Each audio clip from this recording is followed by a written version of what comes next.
Hello বন্ধুরা, আসসালামু আলাইকুম। সিনহা কিচেন মিনি ভ্লগে আপনাদের সবাইকে স্বাগতম। আশা করি সবাই ভালো আছেন। আমরা সবাই ভালো আছি। আজকের ব্লগটা হচ্ছে কোরবানির স্পেশাল।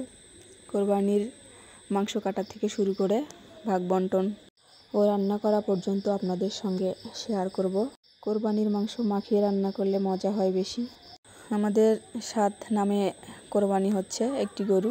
আসলে যার যার সামর্থ্য অনুযায়ী সেই মতন কোরবানি করা।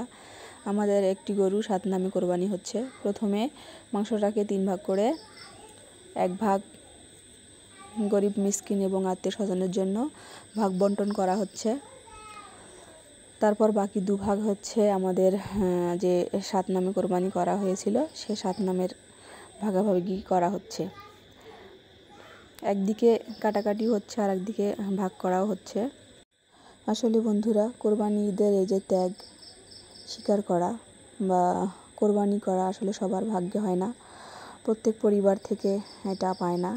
এই কারণে আমরা কোরবানির মাংসটা সম্পূর্ণ মাংস 3 ভাগ করে 1 ভাগ যে সমস্ত পরিবার কোরবানি দিতে পারে না তাদের জন্য রেখে দেই, আর হচ্ছে আত্মীয় স্বজনের জন্য। আর বাকি 2 ভাগ যে 7 নামে, কেউ 5 নামে, আবার কেউ 3 নামে করে, আবার কেউ একাও দেয়।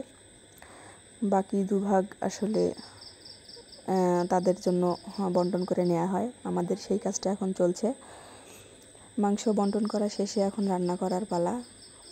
পাতিলে মাংস ধুয়ে পরিষ্কার করে নিয়ে সব রকমের মশলা দিয়ে মেখে চুলায় দিয়ে রান্না করা হয়ে গেল।